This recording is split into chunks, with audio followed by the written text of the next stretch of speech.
ಸಾಕಷ್ಟು ಆಗೈತಿ. ನಾನು ಭಾಳ ಮಾತಾಡಿ ಯಾರು ಮಾತಾಡ್ತೀನಿ. ಓಂ ಶತೋಮ ಸದ್ಗಮಯ ಸಮರ್ಸೋಮರ ಜ್ಯೋತಿರ್ಗಮಯ ಮೃತ್ಯೋರ್ಮ ಮೃತಂ ಗಮಯ. ಓಂ ಶಾಂತಿ ಶಾಂತಿ ಶಾಂತಿ. ಪ್ರಥಮದಲ್ಲಿ ನನ್ನ ಆರಾಧ್ಯ ಗುರುದೇವರಾದ ಪರಮ ಪೂಜ್ಯ ಶ್ರೀ ಶಿವಯೋಗೇಶ್ವರಲಿ ನತಮಸ್ತಕನಾಗಿ ಈ ಕ್ಷೇತ್ರಕ್ಕೆ ಅಧಿಪತಿಯಾಗಿರುವ ಆಲಿ ಮಹೇಶ್ವರ ಕರ್ತೃಗತಿಗೆ ಹಣೆ ಮಣೆದು ಪರಮ ಪೂಜ್ಯ ಶ್ರೀ ಶತಸ್ಥಲ ಬ್ರಹ್ಮಿ ಶಿವಪ್ರಕಾಶ ಶಿವಾಚಾರ್ಯರು ಬಾಗಡೆ ಪೂಜರಿಗೆ ಅನಂತ ಭಕ್ತಿಯ ನಮಸ್ಕಾರ ಸಲ್ಲಿಸಿ, ಪರಮ ಪೂಜ್ಯ ಶ್ರೀ ಶತಸ್ಥಲ ಬ್ರಹ್ಮಿ ಬಾಲಯೋಗಿ ರೇಣುಕಾ ಮಲ್ಲ ಶಿವಗಳಿಗೂ ಕೂಡ ಅನಂತ ಭಕ್ತಿಯ ನಮಸ್ಕಾರ ಸಲ್ಲಿಸಿ, ಪರಮ ಪೂಜ್ಯ ಶ್ರೀ ಶತಸ್ಥಲ ಬ್ರಹ್ಮಿ ಡಾಕ್ಟರ್ ಮಲ್ಲಿಕಾರ್ಜುನ ಶಿವಯೋಗಿಗಳು ದಕ್ಷಿಣಪುರ ಪೂಜೆಗೂ ಕೂಡ ಅನಂತ ಭಕ್ತಿ ನಮಸ್ಕಾರ ಸಲ್ಲಿಸಿ, ನಮ್ಮ ವೇದಮೂರ್ತಿ ಶಾಂತಯ್ಯ ಸ್ವಾಮಿಗಳಲ್ಲಿ, ನಮ್ಮ ಸನ್ಮಾಶ್ರೀ ಚಿಂಚೋಳ ನಾಡಗೌಡರಲ್ಲಿ, ಸನ್ಮಾಶ್ರೀ ಸಂಗಗಳ ವಕೀಲರಲ್ಲಿ, ನಮ್ಮ ಇರುಮಠ ಗ್ರಾಮದ ಶಿವನಗೌಡ ಪಾಟೀಲರಲ್ಲಿ, ಕಕ್ಕಲ್ದೊಡ್ಡ ಶಿವನಗೌಡರಲ್ಲಿ ಮತ್ತು ಅಶೋಕಗೌಡರ ಹತ್ರಿಕೆಯಲ್ಲಿ, ನಮ್ಮ ಡಾಕ್ಟರ್ ಹುಲಿಮನೆಯರಲ್ಲಿ, ಸಂಗೀತ ಸಹೋದರರಲ್ಲಿ, ತಾಯಂದರಲ್ಲಿ, ಅಣ್ಣ ತಮ್ಮಂದರಲ್ಲಿ, ಅಕ್ಕ ತಂಗಿಯರಲ್ಲಿ, ಚಿಕ್ಕ ಮಕ್ಕಳಲ್ಲಿ, ಈ ಪವಿತ್ರ ಭೂಮಿಯಲ್ಲಿ ಕೂತು ನಿಮ್ಮೆಲ್ಲರಿಗೂ ಶರಣಾರ್ಥಿಗಳು. ಹುಬ್ಬಳ್ಳಿ ಅಂತ ಒಂದು ಊರ, ಹುಬ್ಬಳ್ಳಿ ಬಿಟ್ಟು ಒಂದು ಕೆಲವು ಕಿಲೋಮೀಟರ್ ಉತ್ತಂಗಿ ಅಂತ ಬರ್ತದೆ. ಹುಬ್ಬಳ್ಳಿ ಬಿಟ್ಟು ಕೆಲವು ಕಿಲೋಮೀಟರ್ನಾಗ ಉತ್ತಂಗಿ ಅಂತ ಬರ್ತದೆ. ಹುಬ್ಬಳ್ಳಿಯಲ್ಲಿ ಸಿದ್ದಾರೂಢರು, ಉತ್ತಂಗಿಯಲ್ಲಿ ಬಸವಲಿಂಗ ಸ್ವಾಮಿಗಳು ಬಹಳ ಪ್ರಸಿದ್ಧಿ ಇದ್ದರು. ಬಸವಲಿಂಗ ಸ್ವಾಮಿಗಳು ಬಹಳ ಸಿಡಕ್ ಸ್ವಭಾವದವರು, ಸಿದ್ದಾರೂಢರು ಬಹಳ ಶಾಂತಿ ಸ್ವಭಾವದವರು.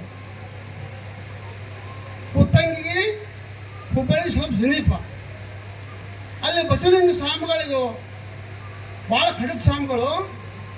ಅವ್ರಿಗೆ ಬೇಕಂದ್ರೆ ಕಟ್ಟ ಮಾಡವ ಬಸವಂತಪ್ಪ ಅಂತಿದ್ದ.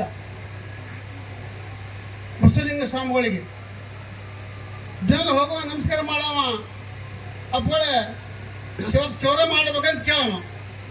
ಅವ್ರ ಮನುಷ್ಯ ಬಂದ್ರೆ ಒಂದೊಂದು ದಿವಸಕ್ಕೆ 2 ಸಲ ಮಾಡಿಸ್ತಿರು ಚೌರ. ಬಿಟ್ಟರಪ್ಪ ಅಂದ್ರೆ 3 ತಿಂಗಳು ಬಿಟ್ಬಿಡ್ತಿರು. ಅಂತ ಹಠಗಳವರು.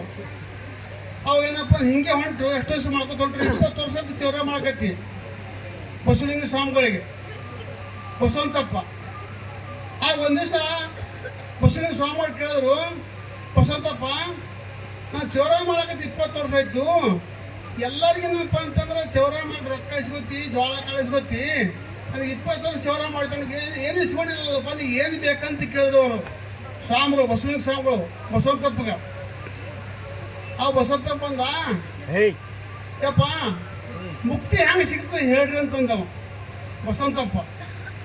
ಅವ್ರಂದ್ರು, ಮಗನ ಎಂತ ಕೇಳ್ಬಿಟ್ಟು ಅಂತ ಕೇಳಿದ್ರು. ನಾನು ಮಠಕ್ಕೆ 10 ಎಕರೆ ಹೊಲ ಕೊಟ್ಟವನು ಕೇಳಿಲ್ಲ, ನನ್ನ ಗುಡಿಗೆ ಬಂಗಾರ ಕಳಸ ಇಟ್ಟವನು ಕೇಳಿಲ್ಲ. ಏನಪ್ಪ ಅಂದ್ರೆ ಇಷ್ಟೆಲ್ಲ ಕೊಟ್ಟರು ಏನಪ್ಪ ಅಂದ್ರೆ 10 ಲಕ್ಷ ರೂಪಾಯಿ ನಂಗೆ ಮಠಕ್ಕೆ 1 ಲಕ್ಷ ರೂಪಾಯಿ ಕೊಟ್ಟು ಕೇಳಿಲ್ಲ. ಕೇಳ್ಬಿಟ್ಟು ಮಗನ ಅಂತಂದ್ರು ಅವರು ಬಸವಲಿಂಗ ಸ್ವಾಮಿಗಳು ಬಸವಂತಪ್ಪಗ. ಆ ಬಸವಂತಪ್ಪ ಅಂದ, ಬುದ್ಧಿ ನಿಮ್ಗೆ ಮನ್ಕೋದ ಹೇಳಲಿಕ್ಕೆ ಬಿಡ್ರಿ ಅಂದವ, ನಿಮ್ಮ ಮನ್ಕೋದ ಹೇಳಲಿಕ್ಕೆ ಬಿಡ್ರಿ ಅಂದವ. ಅವ್ರಂದ್ರು ಬಸವಲಿಂಗ ಸ್ವಾಮಿಗಳು, ಮಗನ ಕರ್ಮ ಕಳ್ಕೋಬೇಕಲ್ಲೇ, ಕರ್ಮ ಕಳ್ಕೋಬೇಕಂದವರು. ಅವಂದ ಬಸವಂತಪ್ಪ ಕರ್ಮ ಹ್ಯಾಂಗೆ ಕಳ್ಕೋಬೇಕು ಬುದ್ಧಿ ಅಂತ ಕೇಳ್ದವ. ಅವಾಗ ಅವ್ರ ಗುರುಗಳು ಹೇಳಿದ್ರು, ಗುರುಗಳೇನು ಹೇಳಿದ್ರಪ್ಪ ಅಂದ್ರೆ ಇಲ್ಲಿ ಸೇವೆ ಮಾಡ್ಬೇಕಂದವರು. ಕರ್ಮ ಹ್ಯಾಂಗೆ ಕಳ್ಕೋಬೇಕಂದ್ರೆ ಪುಣ್ಯ ಮಾಡ್ಬೇಕಂದ್ರೆ ಅವರು ಬಸವಲಿಂಗ ಸ್ವಾಮಿಗಳು.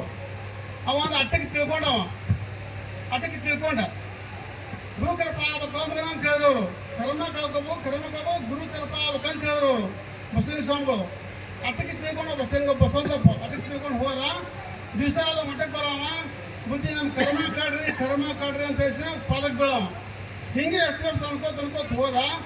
ಒಂದು ದಿವಸ ಏನಪ್ಪ ಅಂದ್ರೆ ಉಗಾದಿ ಹಬ್ಬದಾಗ ಏನಪ್ಪ ಅಂದ್ರೆ ಬಸವಲಿಂಗ ಸ್ವಾಮಿಗಳಿಗೆ ಉಗಾದಿ ಹಬ್ಬದ ದಿವಸ ಪಲ್ಲ ಕೂತು ಮೆರೆಸ್ತಾರೆ ಅವರಿಗೆ ಬಸವಲಿಂಗ ಸ್ವಾಮಿಗಳಿಗೆ. ಅವರ ಪದ್ಧತಿ ಇತ್ತು. 3 ತಿಂಗಳ ಕಟ್ಟ ಮಾಡಿದವರು. 3 ತಿಂಗಳ ಕಟ್ಟ ದಾಡಿ ಮೀಸೆಲ್ಲ ಹಂಗಿದ್ದು. ಜಾತ್ರೆ ಒಂದು ಮುಂಚೆ ಇತ್ತು. ಇವತ್ತು ಒಂದು ದಿವ್ಸ ಮುಂಚೆ ಕರ್ಸ್ಬಿಟ್ಟು ಬಸವಂತಪ್ಪಗ ಬಸವಂತ ಬಾರ್ಲ ಕಟ ಮಾಡಬಾ ಅಂತಂದ. ಅವ ಕರೆದು ಬಂದ. ಕಟ ಕಾಲಿಗೆ ಏನು ಮಾಡ್ತೀರಪ್ಪ, ಒಂದು ಕಡೆ ದಾಡಿ, ಒಂದು ಕಡೆ ಗಡ್ಡ, ಒಂದು ಕಡೆ ಮೀಸಿ, ಒಂದು ಕಡೆ ತಲೆ ಮಾಡ್ತೀರಿ ಮೊದಲು ಫಸ್ಟಿಗೆ. ಮತ್ತು ಅದು ಮಾಡಿದ್ರೆ ಮತ್ತೊಂದು ಕಡೆ ಮಾಡ್ತಿರು. ಹಂಗೆ ಪದ್ಧತಿ ಮೊದಲ. ಅವಾಗಪ್ಪ ಅದು ಅರ್ಧ ತಲೆ ಬಳಸ್ದ, ಅರ್ಧ ಕಡೆ ಮೀಸಿ ಬಳಸ್ದ, ಅರ್ಧ ಕಡೆ ಗಡ್ಡ ಬಳಸ್ದ, ಅರ್ಧ ಕಡೆ ಉಳಿದಲ್ಲ. ಅವಾಗ ನಾವು ಬಸವಲಿಂಗ ಸ್ವಾಮಿ ಅಂದರು, ನಡಿಗೆ ಎದ್ದು ಬಿಡೋ ಮಗನ ಅಂತ ಹೇಳ್ಬಿಟ್ರು. ಸಾಕು ಬಿಡೋ ಮಗನ ಅಂದರು. ಅವ್ನಿಗೆ ದಿಕ್ಕೆ ತಪ್ಪು ಇನ್ನೂ ಅರ್ಧ ಮಾಡ್ಬೇಕು ಕಟ್ಟ. ಹಾಗೆ ಹೋಗಿ ಜಳಕ ಮಾಡಿಬಿಟ್ರು ಅವರು. ಜಳಕ ಮಾಡಿಬಿಟ್ಟು ಜಳಕ ಮಾಡಿ ಮುರಿದಿಸ್ರಪ್ಪ ಜಳಕ ಮಾಡಿ ಹಾಗೆ ಹೋಗಿ ಪಲ್ಲಕ್ಕೆ ಕೂತ್ಬಿಟ್ರು. ಊರು ತುಂಬ ಮನೆ ಹಿಡಿದಿತ್ತು. ಎಲ್ಲ ಮಂದಿ ಭಕ್ತರು ಎಂಥ ಸುಳ್ಳು ಮಾಡೋಣಪ್ಪ ಕಟ್ಟ ಇವ, ಏನು ಗಡ್ಡ ಬಿಟ್ಟನ, ಆ ಕಡೆ ಮೀಸಿ ಬಿಟ್ಟನ, ಈ ಕಡೆ ನಮ್ಮ ತಲೆ ಕೂದ ಬಿಟ್ಟನ ಅಂತೇಳಿ ಊರು ಮಂದಿಯೆಲ್ಲ ಏನು ಬೈಲಾಗ ಬೈದ್ಬಿಟ್ರು ನೀವು ಬಸವಂತಪ್ಪಗ ನೇತ್ರಾಣಿಗೆ ಎಲ್ಲರೂ ಬೈದರು.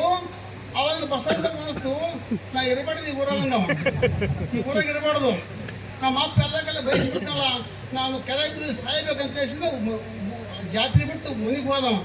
ಮನೆಗೆ ಹೋದ ಜಾತ್ರೆಲ್ಲ ಊಟ ನೆನೆಸಿದ್ರು, ಊಟ ನೆನೆಸಿ ತಾತ ಉಳಿಸಿದ್ರು. ಬಸವಲಿಂಗ ಸ್ವಾಮಿಗಳು ಮುಂದೆ ರಾತ್ರಿ 12 ಗಂಟೆಗೆ ಹೋದಿರ್ತಾವ ಮನೆಗೆ. ರಾತ್ರಿ 12 ಗಂಟೆಗೆ ಹೋಗಿ ಬಗಲ ಹೊಡೆದ್ರು.